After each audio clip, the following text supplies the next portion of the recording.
दोस्तों, दज्जाल इस वक्त इस दुनिया पर मौजूद है। दज्जाल अभी आया नहीं है और किसी को पता नहीं है कि दज्जाल इस वक्त कहाँ है और आखिर में जमीन के किस हिस्से से निकलेगा। लेकिन पूरी इस दुनिया पर एक ऐसा सहाबी गुजरा है जिन्होंने दज्जाल को देखा भी है, इससे मुलाकात भी की है और इससे बातचीत भी की है। दोस्तों, वीडियो को जरा गौर से सुनिएगा।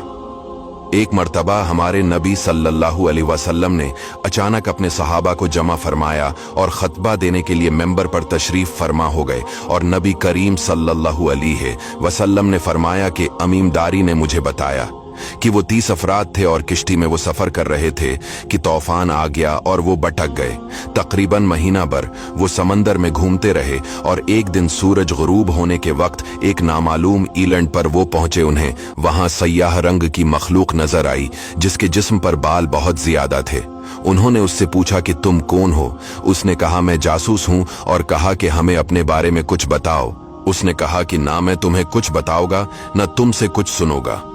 तुम उस बदखाने में जाओ, वहां एक शख्स तुम्हारा बड़ी बेचैनी से तुम्हारा वेट कर रहा है, वही तुम्हें कुछ सुनाएगा भी और बताएगा भी। फिर वो सब अंदर चले गए। वहां एक शख्स सख्ती से जंजीरों में झगड़ा हुआ था। उसने पूछा कि तुम लोग कौन हो और कहां से आए हो? उन्होंने बताया, शाम से आए हैं। उसने पूछा, अरब का क्या हाल है? और एक शख्स वहां पैदा होना था, उसका क्या हाल है? यानी हमारे नबी अलैहिस्सलाम के बारे में पूछा। सहाबा ने बताया कि वो अच्छे हाल में है। पहले तो उनकी मुखालफत हुई, लेकिन अब वो तमाम अरब पर वो गालिब हो गए हैं। ये सुनकर उस शख्स ने 3 चीखें मारी और बोला कि मैं दज्जाल हूं और कहता है अनकरीब में आजाद हो जाऊंगा और जमीन का चप्पा चप्पा में गुमूंगा और इसका कोई हिस्सा नहीं छोड़ूंगा सिवाय मदीना के, क्योंकि मुझे में वहां जाने की ताकत ना होगी। और एक रिवायत की रोशनी में ये बात भी कही जाती है कि दज्जाल को हजरत सुलेमान अलैहिस्सलाम ने कैद किया था। दज्जाल का फितना तारीख में एक बहुत बड़ा खतरनाक फितना है। दज्जाल का जो हलिया बताया गया है वो ये है कि दज्जाल एक जवान मर्द होगा, लंबा कद होगा, एक आंख से काना होगा और एक आंख खून आलूद हो गए।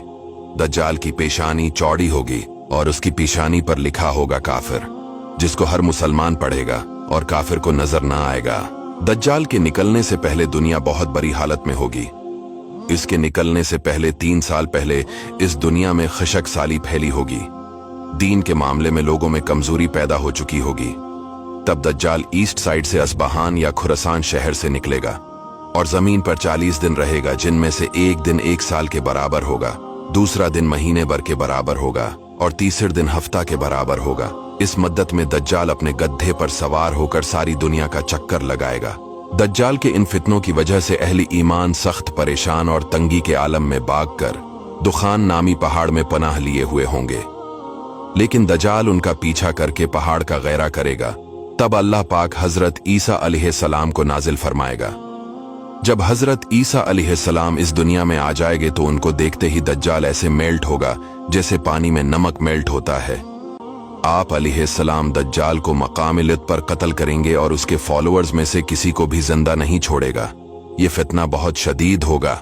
नबी पाक अलैहिस्सलाम ने फरमाया कि जो सूरह कहफ की पहली 10 आयतें याद करेगा दज्जाल के फितने से महफूज रहेगा।